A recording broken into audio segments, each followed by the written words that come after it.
Sila amma namni hundumtuu as jiru afaan Oromoo dhaga'amoo namni afaan Faranjii balee dhagee hundumtuun dhagaa? Okay, yoo sa afaan Oromootiin. Oh, you don't? Not at all? Okay. Nama bukkee kaa'e.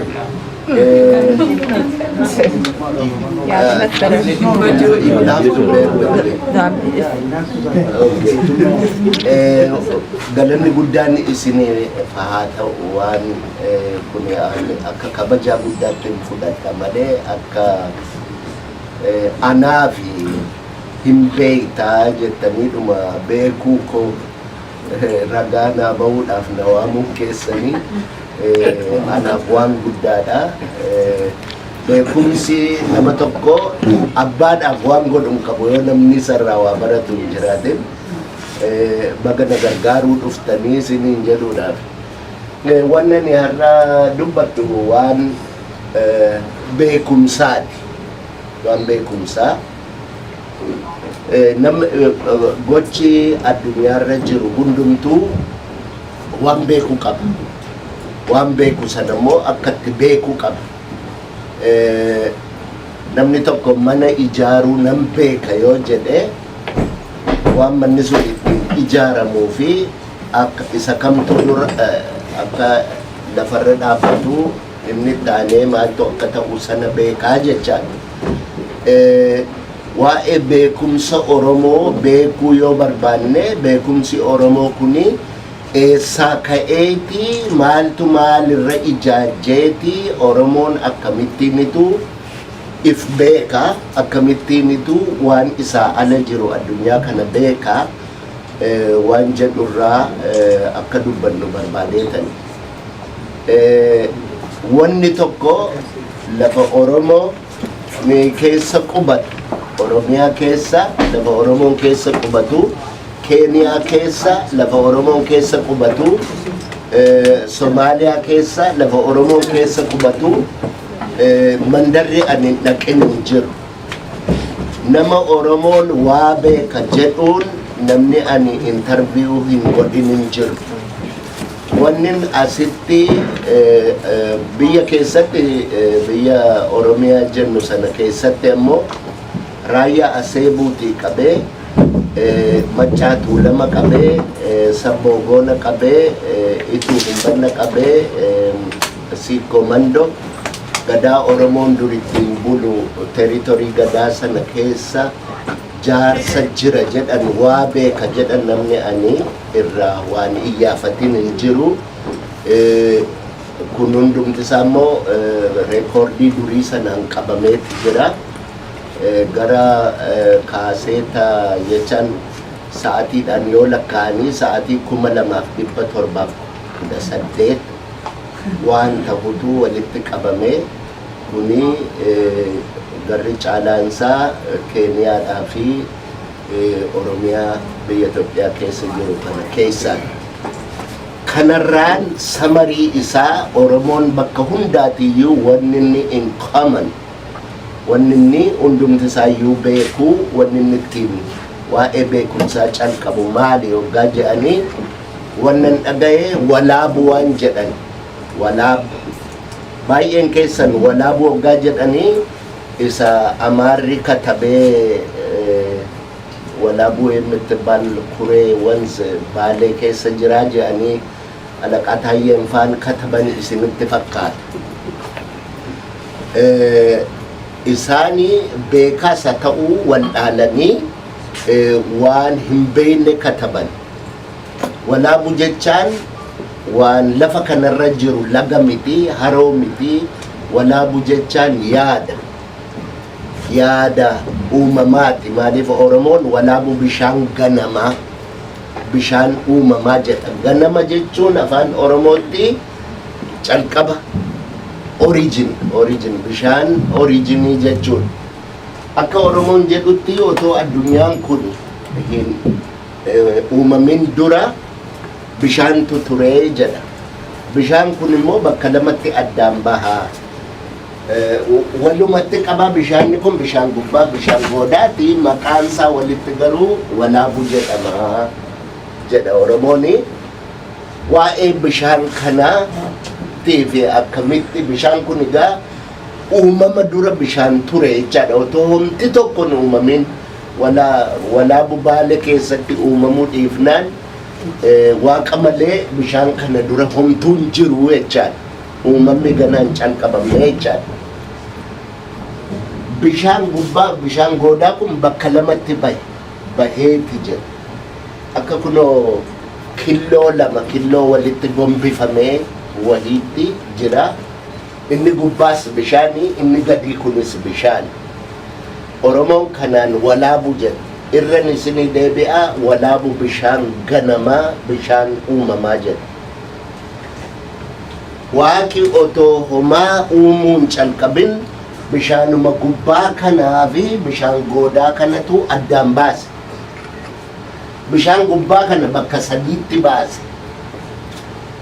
Bishaan goodaa bakka lamatti baase. Walitti meeqa? Kanaan yaayyaa shanan jedha Oromoon. Yaayyaa shanan jechaan yayyaba shanan jechaan.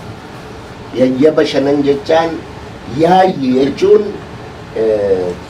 way tokko akeeke jechuun. Lafarratti Oromoon hoggaa mana ijaaru muka wayii qofoo asitti qofa'eeti asitti funyoo hidhanii akkanattiin complete circle around it hojjetu. Na inni lafarratti complete circle hojjetan suni yaayye yookiin yaayyuu jedhama. Yayyaba jechaan immoo afaan faranjiitiin foundation yookiin fundament akka jechuudha. So kan waaqni fi waan uume yayyabee waan shanan kanaanii jechaan. Ka olii kuni sadii jenne. Sadan kun maali? Egaa bishaani jenne waan olii kan. Bishaanumti kun bakka sadiitti bahe. Tokko bishaanuma sana ta'ee lammeessoon ka asii ol qoolloo jedha. Dachiif qoolloo jedha Oromooni. Dachiin kana qoolloo jechaan qola kana ol arginu samaayii jechaan. So bishaani qoolloo sana yookiin samiidha. Kaan immoo waan qoolloo kanatti galu. Ka akka urjii, kan akka ji'aa, kan akka aduu. Kun hundumtuu wali qoolloo kanatti galu. Yoo kun bishaan tahee kuni qoolloo sana tahee kuni waan qoolloo kanatti galuu akka jechuuti. Bakka sadiitti baasee hoggaa jennu akka an achirratti kaa'e kana sadii godhe jechaa otoo hin ta'in waan sadiitu waan kana keessaa bahee jechaadha. Kan dakaa kun immoo bakka lamatti bahee gami tokko lafuma gogaa kana tahee gami kaan immoo lafa bishaan ta'e. Na kuni akka Oromoon jedhutti egaa waan waaqi ittiin uumaaf uumama isaa yayyabeedha jechaadha. Kanaan hin dhumne uumuun waaqaa kanaan hin dhumne ka inni ittiin yayyabame garuu kana jechaadha. Mana kana hoggaa ijaartanii dura yayyaba isaatii ijaartan. Isarratti waan hedduun wanni ijaaramu immoo wanni dhufu jira jechaadha. Kanaaf iyyuu gara fuulduraatti waan kaanii hoo akkamittiinitu uumee Waaqayyo isa jedhutti hin deemnaa. Sana dura garuu waan yaayyaa shananii kana irraa akka dubbannuuf ta'e.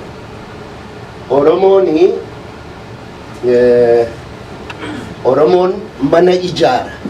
Hoggaa mana ijaaruu manni isaa kun dallaa qaba.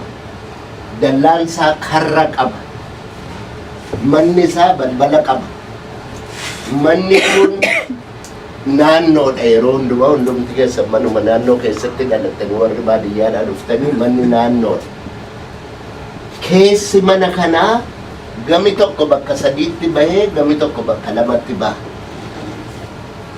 Mana aadaan Oromoon ijaaru duriin isinitti maa jira? Yoo har'a baadiyyaatti waan akkanaa jiraachuu baate aadaa badde nu agarsiisa malee wanni sun sirrii miti jechaadha. Manni Oromoo akkanatti wanni ijaaramuu fi as keessa ijoollee durbaa hin heerumintu bula. As keessa ijoollee durbaa hin heerumintu bula. As ijoollee dhiiraa hin fuudhintu bula. As abbaa manaaf haadha manaa, abbaa warraaf haadha warraatu bula.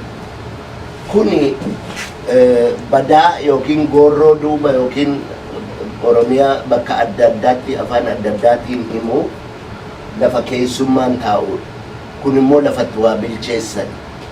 Amma akkas jechaanii gamni tokko sadii, gamni tokko lama seera maaliitiin ijaarame?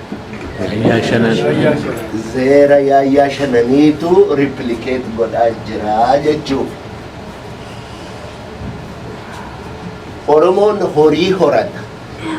Horii inni horatu bakka lamatti baasa. Akkuma sila manas bakka lamatti baafnee walaabuu bishaan gubbaas bakka lamatti bahu, bakka lamatti bahaa. Qeencaaf kotteedha.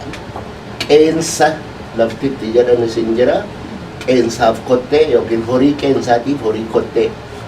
Horiin qeencaa bakka sadiitti baatii, looniif hoolaaf reettiidha.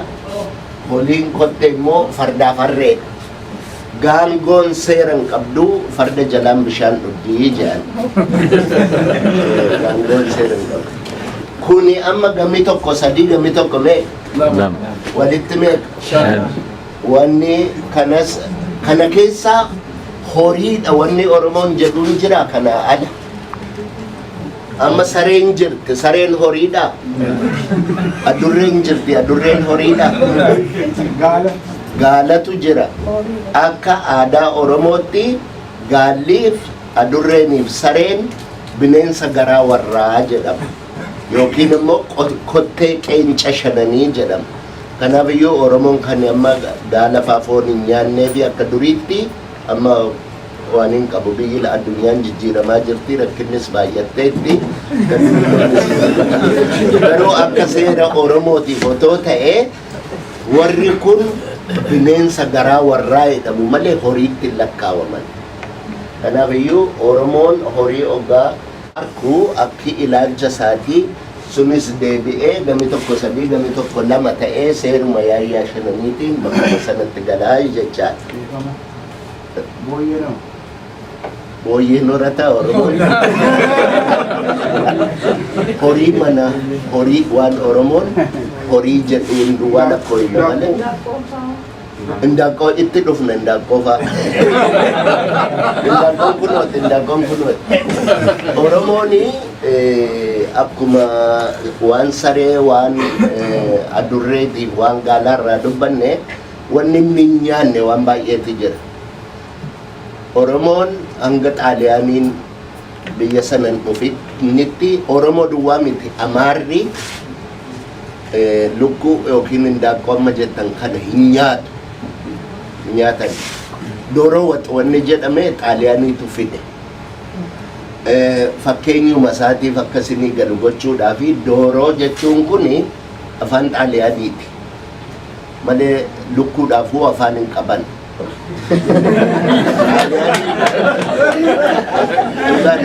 Xaaliyaaniin yeroo waxii manni soosii lukkuu tolchu timaatimiidhaan tolcha. Tomato. Na timaatimiin suni pomodoro jedhama afaan Xaaliyaanii. Pomodoro jechuun isaan dooroo waxi jechuutti fakkaatee dooroo waxi jedhama.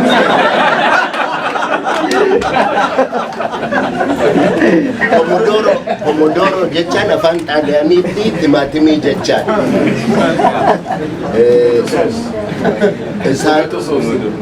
Tomato sauce iyyuu miti. Pomodoro jechuun timaatimii dhuma. Pomodoro. Dooroo wajjin homaa walitti hin qabu. Timaatimii dhumatu maqaan isaa compound nounidha. Pomo and Doro. Isaan garuu lukkuu kan keessa jiru lukkuudha. Kan itti waan ta'u waxiidha.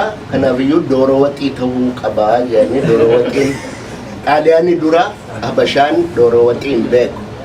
Nyaanne hin jiru. Kana yoo if you meet some of their intellectuals who are honest and if you know how to talk to them, they will admit Dogata usa isinitim.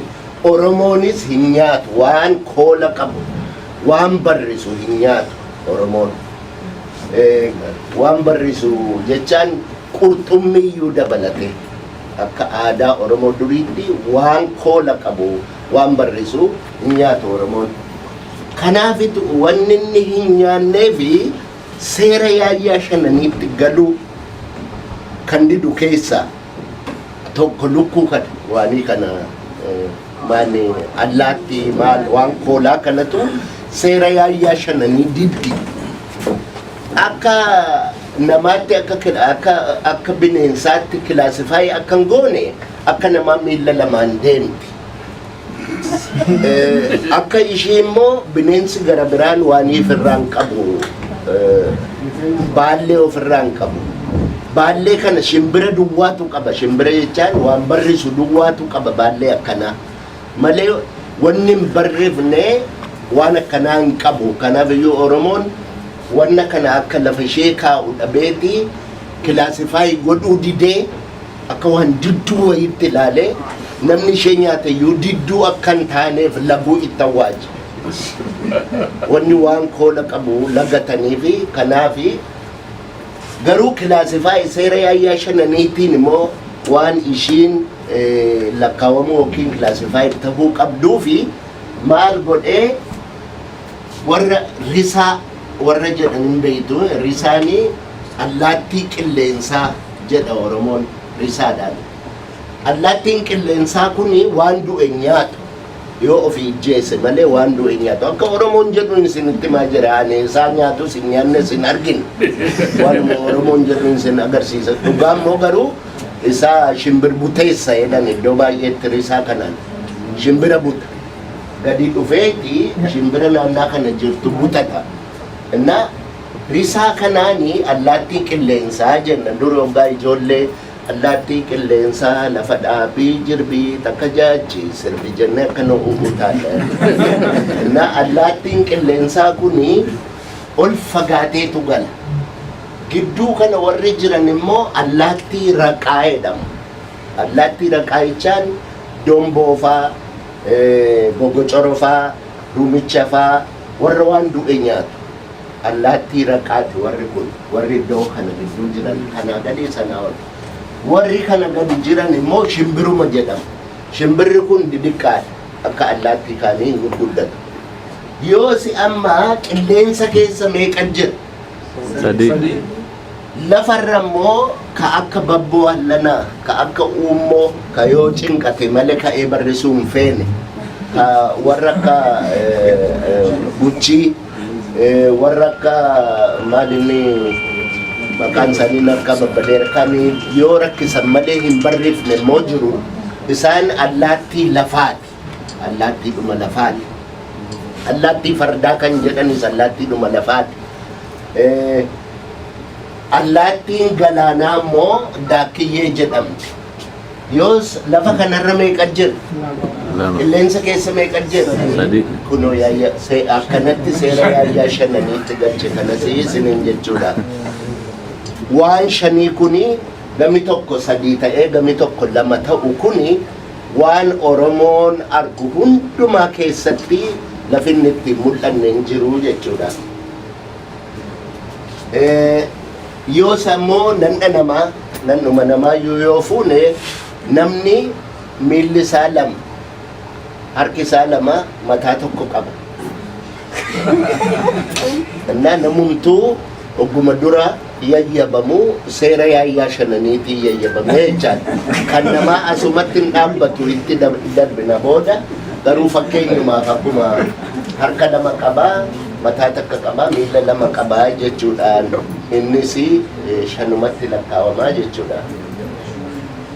Seeruma yaayyaa shananiitiin bu'ee jechaadha. Oromoon hoggaa mana ijaaru ammoo utubaa kanatti jira. Utubaan kun iddoo baay'eetti dongoraa jedhama.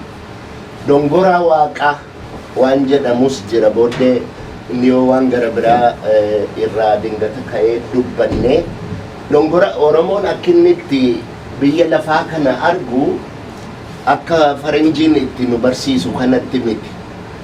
Akka Oromootti lafti dongoraan lafti amma akkanatti agarsiisuun hin danda'amu. Oromoon lafarratti arga waan kana. North East, East West, North South yoo lafarratti duroo gootan sentarii isaa keessa yoo utubaa tokko dhaaban otoo utubaan sun dheerinni isaa baay'ee dheeraa taanaan asiin lixee karaa godaa bahee akkana deeme. Inni sun dongoraadha. It's an imaginary line in the center. Isini galeera lafarratti north east la north east qaba, south east qaba, east east qaba, west east qaba. Gidduudha ammoo waan keessa gadi bahu qaba. Kanaafiyyuu orientationiin inni kan Oromoo lafti akka waan filaatii taatee keessa wanni keessa gadi bahu jiraate mirgaa bitaa olii gadi waan qabu wahii takka imaajin godha Oromoon jechaadha. Kana kompiitarii irratti yoo hojjetanii agarsiisan malee xiqqoo nama rakkisa. Hoggaa mana ijaaruu dongoraa kan dongoraan kuni akka dongoraa waaqaa sana hoggaa manni ijaaramu. Ka gidduu dhaabbatu sentarii manaa ka dhaabbatu dongoraa utubaa kan. Utubaa kanarratti kan asii gadi bu'u kana kan irra kaa'ame 5. Inni asitti hidhan qaysi manaa kunis inni gurguddaan 5 gidduu jabeessuudhaaf wanni itti dabalan jijjira. Akka aadaadhaaf garuu 5 kun hafuu hin danda'u. Yoo akka sana ta'e manni lafa isaa otoo hin ta'in guutuu isaas seera yayyaa 5 of keessaa qabaa jechaadha. Utubaan kun immoo mallattoo waan baay'eeti. Tokko dongoraa waaqaatti jennee waan waaqaa ofitti qabu. Durbi hoggaa heerumuuf jettu waan dhaammatti sirba sirbitee mararoo hoggaa dhaammattu yaa utubaa mananaa anoo sittan hirkadhaa maaliif na jalaa jigdaa. Yaa gurguddaa mananaa anoo sittan himadhaa maaliif na jalaa diddaa. Abbaadhaan jetti soo kun simboolikadii kun abbaa fi waaqayyoon ripirezentii godha mana tokko keessatti jechaan. Isin ganama simboolii isaas. So waanuma yaayyaa 5 waanuma 5 deemu kana akka keessa deddeebinuufi. Yoo kun ta'e Oromoon immoo ifii isaatiiyyuu hin qubatee jira. Amma lafa nuyi Oromiyaa jennu kana akka amma kukkutanii kijibaanii ameebaa fakkeessan akka Oromoon dur itti argutti Oromoon gadaa 5 qubata. Gadaan 5 inni qubateen kuni lafa Oromiyaa kana ka amma faranjiin Great Rift Valley jettu Oromoon riphaa jedhuun riphaa lafa kanaatu bakka lamatti addaan baqaysa lafa Oromiyaa. Gammi sun warra gama lixa biiftuuti. Aduun asiin baatee asiin lixxiimi. So gammi kun amma isaan Arsii Baalee Maasiif jedhani garuu akka Oromoon dur beekutti gubbaan kun raayyaa Aseebu jedhama. It's an independent Gadaa territory. Raayyaa Aseebu. Iddoon kun Maccaa Tuulama jedhama. It's another independent Gadaa territory. Self-ruling independent Gadaa territory. Kagadii kun immoo Sabboo Goona jedhama. That's also independent self-ruling Gadaa territory. Ka iddoo kanaa kun immoo Arsiidhaaf Baalee waliin qabatee Siikoo Mandoo jedhama. It's an independent Gadaa territory. Ka Hararii fi Southern Walloo hanga ga'u kanatti qabatu immoo Ituu Humbanna jedhama. Oromoon mooyitii sistemiidhaan ejjeta. Mooyitii sistemii jechaan bakka lamatti ba'a. So raayyaa Aseebu, Maccaa Tuulama, Sabboo Goona, Ituu Humbanna, Siikoo Mandoo jedhee akkanatti addaan babaasa.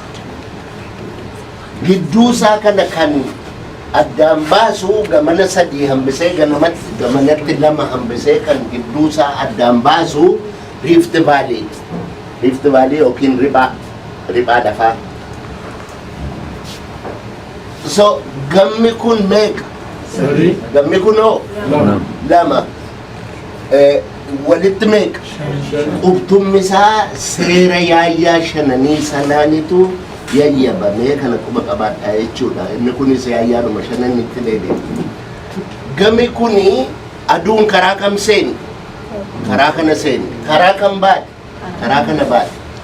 Oromooni lamaan gamana jiru kanaanii bareentuedha. Sadan gama jiru kanaan immoo Booranaedha.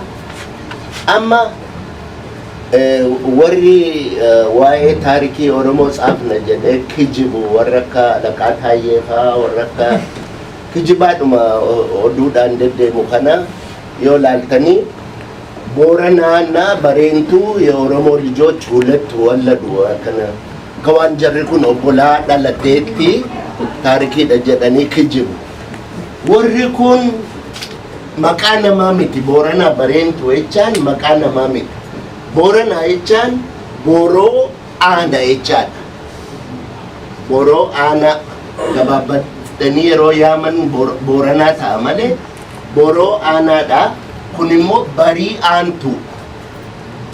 barii aantuudhaa fi boroo aanaadha. Manni boroo beektu waan beektu boroo jechaan manni duubis girgiddaasaati. Karaan keessaas girgiddaansaa lafti dhirsaaniitiin ciisan gara westiitti jiru maaliif orienteeshiniin balballi istiitti jenneeni keessasaa kunila girgiddaan kuni boroo jedhama keessisaas dudduubisaas boroo jedhama. Boroo aana jechuun directioniidha himaa jira malee maqaa ilma Oromoo miti kana quba qabaadhaa jechuudha. Hin kijibu maqaa ilma Oromoo miti. Bareentuunis maqaa namaa miti barii aantuu jechaadha. Kunis ni galeera yoo ta'e from the very beginning egaa taarika Oromoo kan isaan katabuu calqabani from false premises dha jechaadha. Maaliif nama hin taane waan isaa otoo hin beekin nama jedhanii taarikii nama jedhanii taarikii kana katabanii kanaafiyyuu useless. Oromoodhaaf wanni isaan katabanii wanni nuyi isaan irraa eegnu hin jiru jechuudha. So qubtummi Oromoo seera yaayyaa shananiitiin kana fakkaataa jechuudha. Amma sila yaayyaa shananiin Waaqayyo waa hundaa yayyabee jenneen. Waaqayyo garuu waa hundaayyuu shananuma kanaan akkanatti uma facaasee dhiise bakka shanitti baasee facaasee hin dhiifne. Warri kiristaanaatiif warri islaamaa Waaqayyo guyyaa jahatti waan hundaa uume guyyaa torbaffaa boqotee faaja'anii dubbatumi. Oromoon waaqinni kan Oromoo kun waa hin jarjaru. Guyyaa jahatti miti kan inni waan kana hundaa tolche inni guyyaa 27tti tolche.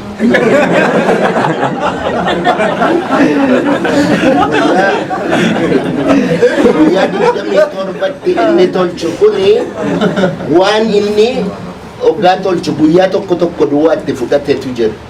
Waan 11 guyyaa tokkotti tolche. Waan 5 immoo guyyaa 2 itti fudhate. Asii amma kan argitan caaraa, sorsa, arba, gardaaduma, gidaadaa, rubruma, ruuda, algaajima, walla, lumaasaa, rubruma jedhu kuni tokkotu hir'atan se'a. Guyyaa 11tti ayyaana takkaan takke waaqi wooma tokko guyyaa sana guyyaa tokkotti waan inni hojjetee fixe agarsiisa. Warri lamaan kun immoo areerii duraa areerii balloo, adulaa duraa adulaa balloo, bitaa qaraa bitaa ballaa, basaa qaraa basaa ballaa, maganeetti jaaraa maganeetti biriitii akkan jedhan kun immoo waan guyyaa lama waaqarraa fudhate waan inni guyyaa lamatti tolcheeti jira jechaadha. Warra kana immoo waan lama immoo guyyaa 3 itti fudhate. So salbaan duraa salbaan bal'aa salbaan dullacha garba duraa garba bal'aa garba dullacha kana guyyaa sadiitti waan itti fudhateeti jira wanni inni tolchee jechaan 11 fi 10 walitti meeqa 21 jaha meeqa 27 guyyaa 27 kanatti Waaqayyo waan uume hundumaayyuu qulqulleessee baallutoo nafin mukitoo nafin marratoo nafin bineensotoo nafin wanni galaanatti galus maaliinis wanni har'a arginu addunyaarra jira jedhanii dubbatan kun hundumtuu guyyuma 27 kana keessattitu hojjetamee dhume Waaqayyo gaafa guyyaa 27ffaa guyyaa bitaa qara hoggaa waan hojjete kana ilaaluuf jedhu wanni tokko bishaan goodaa keessaa wanni inni hin uumin takka bishaan goodaa keessaa ka'ee bahe wanni kun horo jedhan horo kuni bishaan goodaa keessaa bahe amma warri kiristaanaa Waaqayyo biyyoorraa akkana dhandha'anii hafuuratti baafate jedhan sun waan ijoolleetti himanidha malee odeessan miti Namni kuni hoggaa waan amma namni makiinaa tolcha makiinaa hoggaa tolchu makiinaa waan hundumaa karburaatoor depuraatoor waan injin moolii waan achi keessa jiru hundumaa tolchee eegatti galchee booddee qulfii hoggaa bahu dhahu mootarii ka'a miti sagalee mootarii sanaa namicha tolchee sagalee jecha beeytu qooqa mootarii sana makiinaa sana namichatu tolche hin tolchin as a result of the totality sagaleen sun dhufame as the result of the entire creation namni wanni nama fakkaatu yookiin namni kuni bishaan goodaa keessaa bahee hoo rabbiin garagalee millatu mil'uu waaqaatiin bakka lamatti tarsa'ee gamni tokko dhiira ta'ee gamni tokko dubartii ta'ee akkas jedha Oromoon malee lafee waan cinaachaa tokko bitaa kana baasee shukuumee maal godhee nadheen tolche hin jedhu dhiirriif nadheen wauma tokko tuuhuu bakka lamatti mil'uu waaqaatiin addaan bahee jedha Oromooni ishee kanallee yoo waa'ee gender equality fi itti dhimma bahan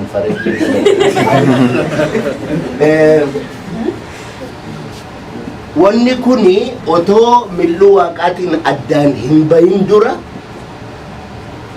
ifii alaa fedhiin qabu jechaan fedhiin inni sila alaa qabaatus isuma keessa jira akka dhiiraatti ifii alaa fedhiin qabu akka dubartiittis ifii alaa fedhiin qabu lachuuyyuu isuma keessa jira jechaan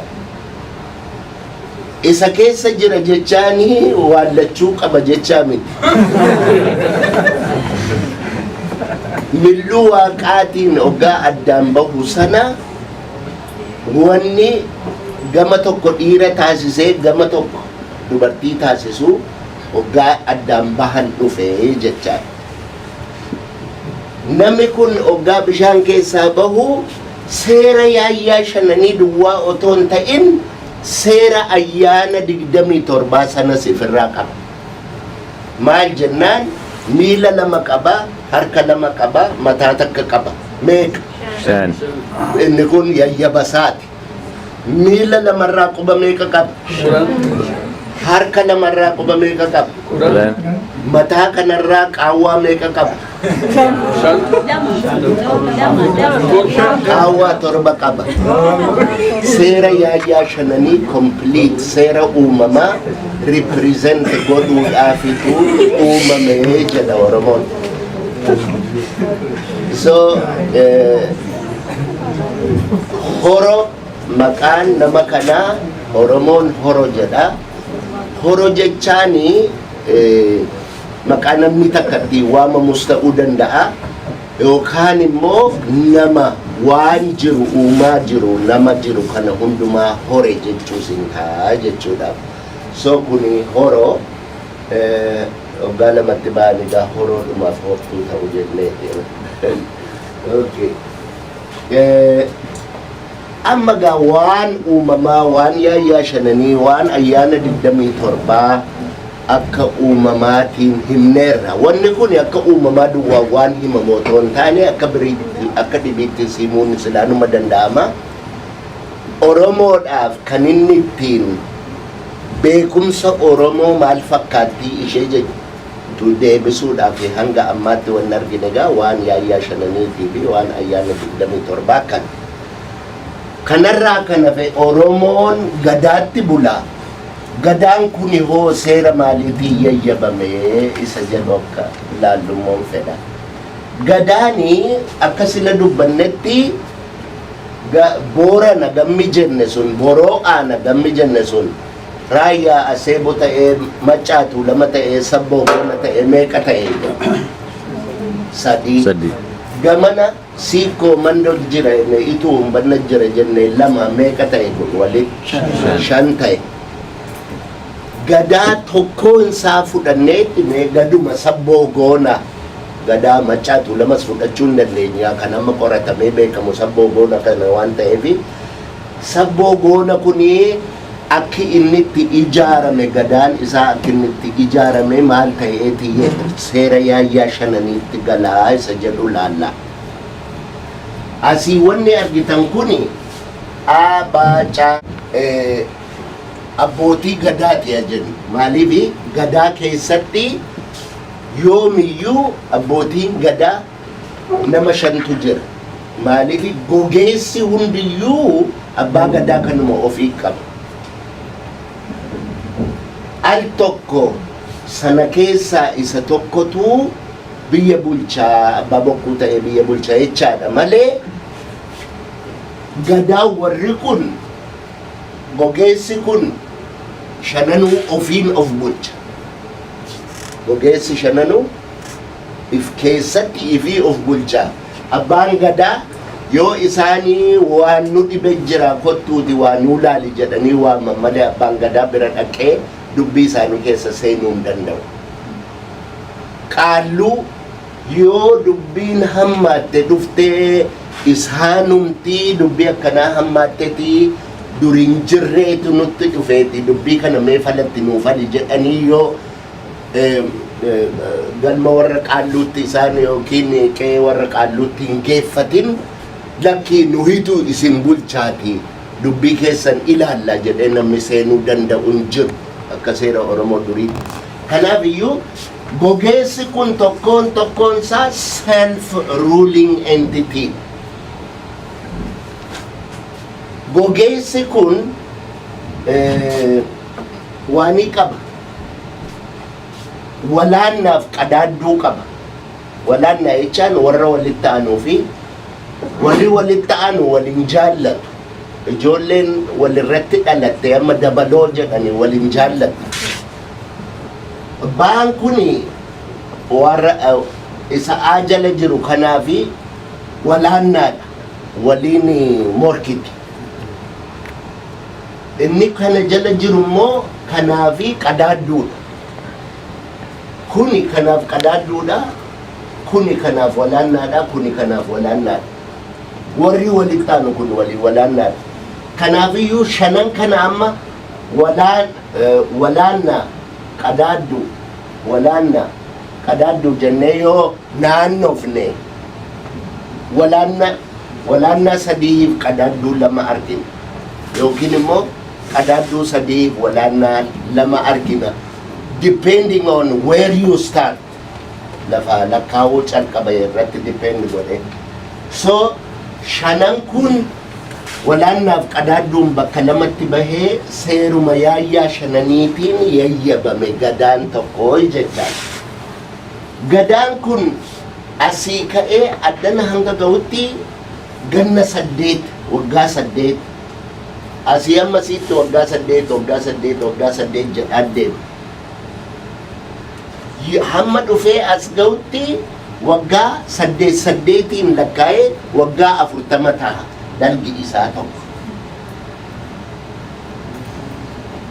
waggaa 40 yoo ta'e egaa jahaa fi tokko gidduu ganna 40tu jira jechaan irraan gadee kana wanni argitanii luba jedhama luba abbootii jaha ilma tokkooti afur ilma jahaati lama ilma furiiti torba ilma lamaati shan ilma torbaati sadi ilma shaniiti tokko ilma sadiiti jaha ilma tokkooti akkana abbaaf ilma ta'aa deema wanni kun abbaaf ilma gidduu immoo waggaa 40tu jira waggaaf wanni gadaarratti namni baay'eedhaaf hin galle abbaaf ilma gidduu akkamitti waggaan 40 jira yoo jedhan yoo abbaan gaafa ilma sana dhalchu yookiin intala sana dhalchu inni waggaa 60 tahe mucaan gaafa dhalate waggaa 20 guyyaa dhalate sana inni waggaa 20 maaliif jennaani social age jedhama kun abbaarraa fagaachuu qaba waggaa 20 yoo abbaan gaafa mucaa kana dhalchu waggaa 70 ta'e mucaan gaafa dhalatee waggaa 30 ta'e dhalata amma warra kanatti gadaa keessaa bahan hariyaa tahan ni jiru maaliif akka dhalataniini gadaa waliin silaa 40 maruu malan sana waliin maruu waan hin dandeenye maaliif gaafa dhalate yoo waggaa 20 warri isa dura dhalate waggaa warri inni waliin dhalate yookiin isa darban yookiin booda tafanii innama kophuma deemee gadaa keessaa bahaa jechaa isheen kun xiqqoo jajjabduudha booddeedhatti falattu haa ta'u malee abbaa fi ilma gidduu gadaa waggaa 40 jiraa kana quba qabaadhaa akka amma namni takka odeessutti gadaan gaafuma dhalattee qabdee numa deemtii hin dhaabbattu wanni jedhan hin jiru gadaan gaafa yayyabamtee qabdee waggaa 40 si'a 9 martee hinjaatamti jechaani amma akka afaan booranaan haasa'aa jira soraan na gargaaru malee jirmi hinjaatame yoo jedhan jirma wayii muka wayii biddatti kaa'anii otomatti tuqatanii yoo boba'ee citu yoo boba'ee dhabamu jirmi hinjaatamee jedha hinjaatamee jechaan nyaatamee dhumee jechaan afaan seedaati hin seedatan jechaani oromoon waan tokko waan jechuun feena jira warri kun hin dhume hin obba'e jechuurra wayirraa dabsanii hin nyaatame jechuurra hin jaatame yoo jedha afaan seedaan waan seedataniif afaanuma oromoon waan jedhu namni waan afaaniin hin laganne harkaan hin lagatu yookiin ammoo hojiin hin lagatu waan afaaniin hin laganne kanaaf dida yoo amma haadha kee akkana ta'e maal je'an kana namni waan afaaniin hin laganne hojiin hin lagatu jedhee sana didaa fi dhowwa kanaaf dhowwa hin dhowwa oromoon waan akkana maaliif seerri arrabaatii fi seerri billaan nama diranii tokko oromoo biratti namni arrabaan nama diree fi namni billaadhaan nama diree seerri isaa tokko maal jenna waan qarri qabu qarqarri qaba waan hayyuun qabu makkalli qabaa jedhe seeran waan arrabi kuni akkuma billaa sana uree nama seena arrabi hamaan kanaaf iyyuu arraba akka billaa uree nama seenu kanaaf seera billaa tokkuma taasisee jechaadha amma kun asii ka'ee hamma asiitti eega ganna 40 ta'e asii ka'ee hanga as gahutti amma wanni nuyi goone yoo asii kaane baa jalatti mareemi hanga 7 deebi'ee baa jalatti marutti deemne amma saayikiliini hobbaate jechaadha mara dide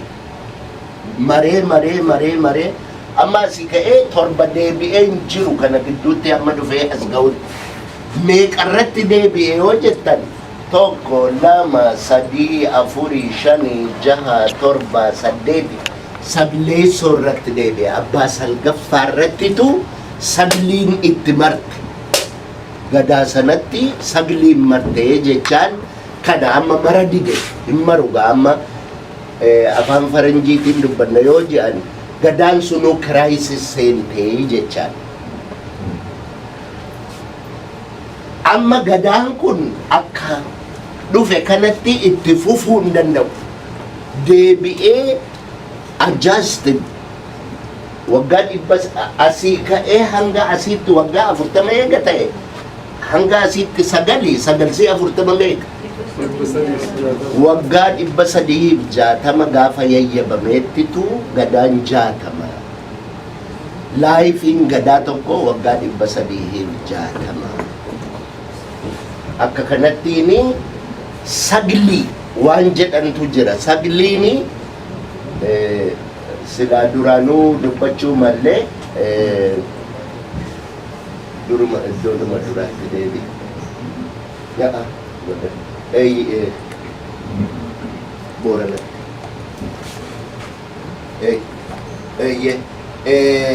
amma gaa kun asii ka'ee hamma asiitti 61 jechaadha kun waggaa 360 laayif saayikilii gadaa yayyabamee 61 jechaan yoo akkas ta'e Oromooni gadaan hanga har'aatti yayyabanii 60 meeqatu jira jedharee waan jedhu laalla amma gadaan nuyi amma keessa jirru gadaa Booranaa jedhu gadaan Booranaa jechaani Boorana kunoo kan daarii Keeniyaa jiru kana miti kan nuyi dubbataa jirru lafa Oromoon qubate keessa lafti Booranni hin jiru warri amma Booranas jennee Warday jennee maal irraa dubbannu kuni maqaa gosaa miti maqaa period of dominance tu dubbataa jira periodiini eega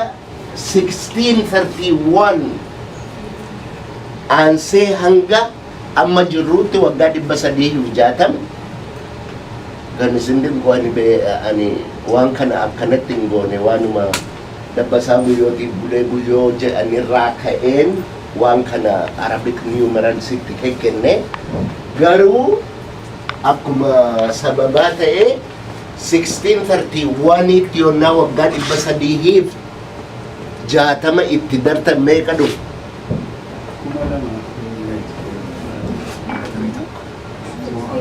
1991 dhufu jecha 1991 jecha kana jechaan gaafa wayyaaneen biyya fudhata gadaan 60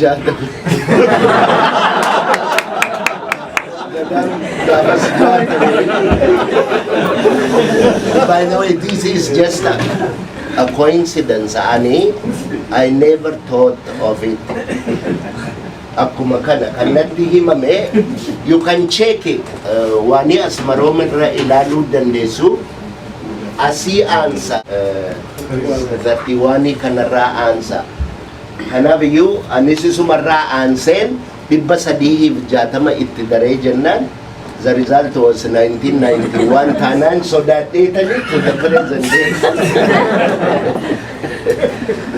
Anyway, Booranni 1631 kana irratti eenyurraa fuudhe gadaa.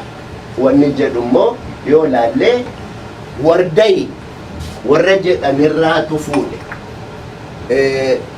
Warday maqaa gosaa miti.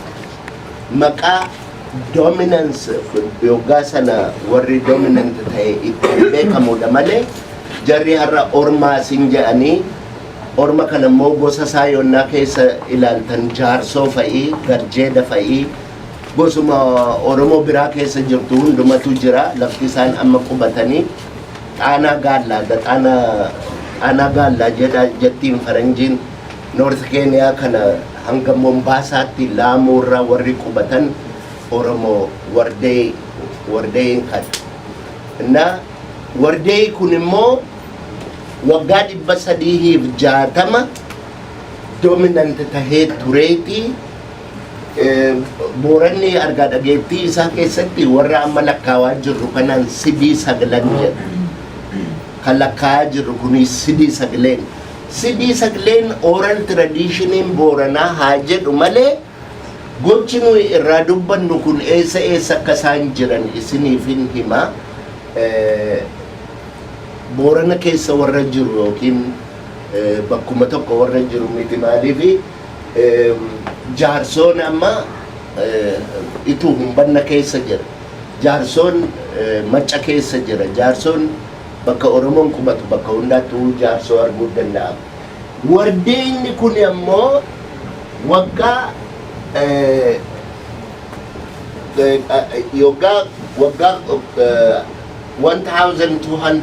1271 eenyurraa fuudhee jennee yoo laalle Abroobjii irraa fuudha. Abroobjii jechuun kuni iddoo biraatti ammoo warri gaara Wallagga keessatti Arroojjii jedhamu. Arroojjiin kun gosa Faqaaduu Waaqjiraa fa'i. Arroojjii kana jaan kan warri macca keessa maccituudha. Macca kuni macca warri jaan kan farda domestikeetii godhe maccaa jedhu. Farda yeroo oofa maal jedhuun macci jedhu miti.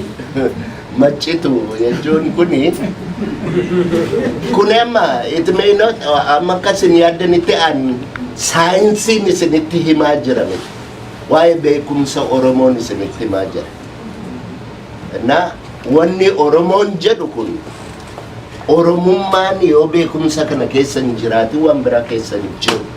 Namni akka Oromoo tokkootti ofirratti reflect godhuu danda'uuf of baruu danda'uudhaaf beekumsa kana barbaachisa. Amma wanni isaan harka lamaan nurraa muranii akka nuyi of hin argine nu godhaniin maan kana awwaaluudhaan akka nuyi kanan argine godhuudhaan akka otoo ija qabnu lafan argine nu godhan kana. Inni kun karaa kana dhufee waan hin jirre odeessa inni kun kana odeessa.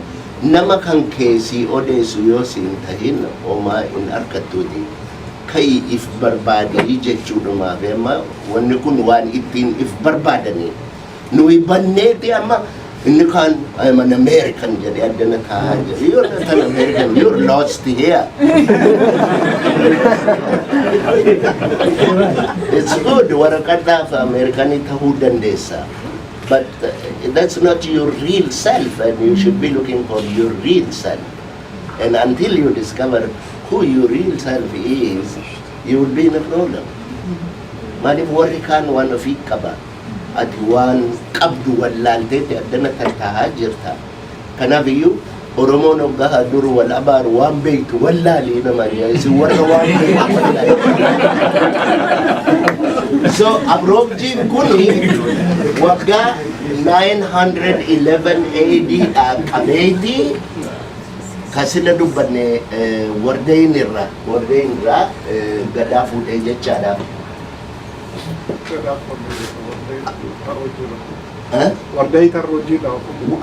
Wardeeyitu Arroojjii irraa fuudhe. Wardee immoo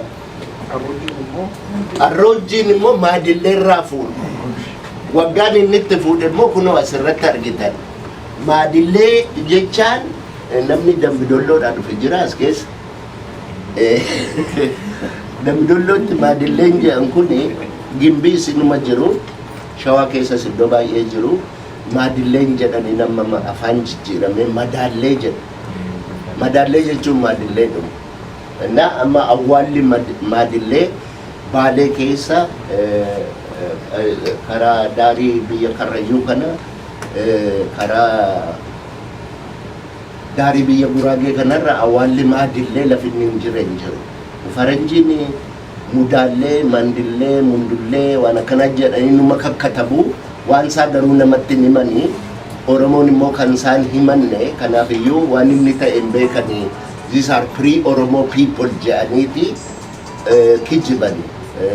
Pre-Oromo jechaan nuumaan jedhanii. Nuyi pre-dhasii ammasii jechuudha.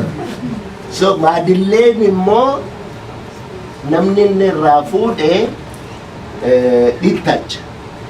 Dhittachi kun maqaa maaliiti? Dhittacha namni beeku jira? Maqaa mukaati eenyan? Eeyyee dhittachi maqaa mukaati. Muki sun muka qaalluuti. Dhittachi dur maqaa warra dominantii tureetis dhittacha warra waamamu. Isaan immoo gudi BC-dha. You know, AD no, BC-dha. AD. So 191-dha dhittachi maadilleetti kenna. Inni immoo eenyurraa fuudhe dhittachi suuftuurraa fuudhe. Suuftuun immoo eenyurraa fuudha? Muunyoorraa fuudhe. Muunyoon kuni maqaan kun badaa jira amma namni muunyoo kana beeku hin jiru. Boorana keessatti yoggaa ijoollee gubbisanii aliyyoo ala gurraacha yaayyaa muunyoo jedhanii waan achitti dubbatan malee kanarraa kan hafte immoo asitti akkanattiin kiroonoolojii gadaa keessatti waan dhufu yoo ta'e malee maqaan kun irraanfatamaa jira jechuudhaafi muunyoo immoo 529 BC-dha fuudheeti asitti nama isa harkaa fuudhetti kennee jechaan muunyoo dura immoo hixoosatu muunyootti kenne. Hixoosni kuni xasaasiin jedhani. Xasaa wanni jedhanii jira. Arsii keessatti hixoofni kunis iddoo baay'ee jira. Arsii keessatti keessumaayyuu hixoosa jedhanii gosa guddaatus jira maqaa lafaatiis. Innis warra gadaa dominantii turan sana keessaa tokko ture. Dhummi isaagaa xayaadha. Hixoofni kun immoo xayaarraa fuudhe. Xayaan kun amma wanni isaanii kijibni guddaan dhagaani sooddoo keessa dhaabbatu Stonehenge jedhan suni kan xayaati. Xayaa kanatu waanii jijjiire. Xayaatti deebiste. Xayaan waan godhe hoggaa xayaa amma gadaan sagal marte beeka. 360 si'a 8 martee sagleessoo keessa jira. Kanaaf iyyuu kan xiyya jedhanii xaya Oromoon jedhu isaan xiyya jedhan kuni dhagaan warri Faransaayii qorate they estimated the age of that stone to be about 4,000 years. Chronologiin gadaa Oromoo immoo asirratti akka argitanitti amma 368 yoo multiply gootan maal dhufu? 3,140 or plus minus qabaga maaliif gadaan waggaa 8 waan lakkaa'uu fi could be plus minus. Hataatu chronologiin history Oromoo kana fakkaata. Sagliin hin marte jechuun egaa konseptiin amma irraa dudubbachuu qabnu tokko tokko hin jira. Konseptoota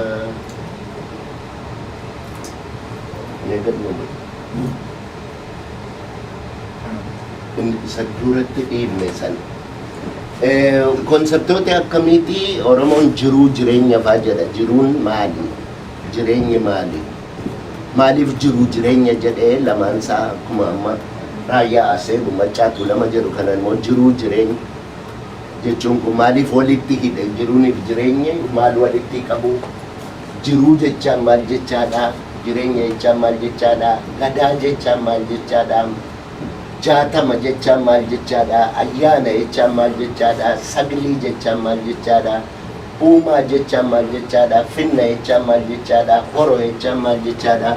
Kun hundumti isaa immoo yoo wayi tokko keessa galchinee ilaallee wanni inni keessa galu Oromummaa jedhama. Na konseptoota kana beekuu mallee beekuu maltanii jechuudhaaf. Oromooni konseptii developmentii siin qaba. Konseptii developmentii inni qabu akka faranjiin jettu kana miti. Faranjiin akka isaan yaadanitti isaan malee namni waan developmentii beeku hin jiru jedhanii yaadu. Oromoon finna'edha. Finna jechaan akkas irratti argitan ispeelingiin isaa amma deceptiiviidha. Finna jechaan fidna yoo amma Booranaan finni maal jedhanii waan itti fidaman jedhe waan fidamuudha. Waan finna jechaan waan gubbaa gadi namatti kennan wayii ati immoo ka ittaanu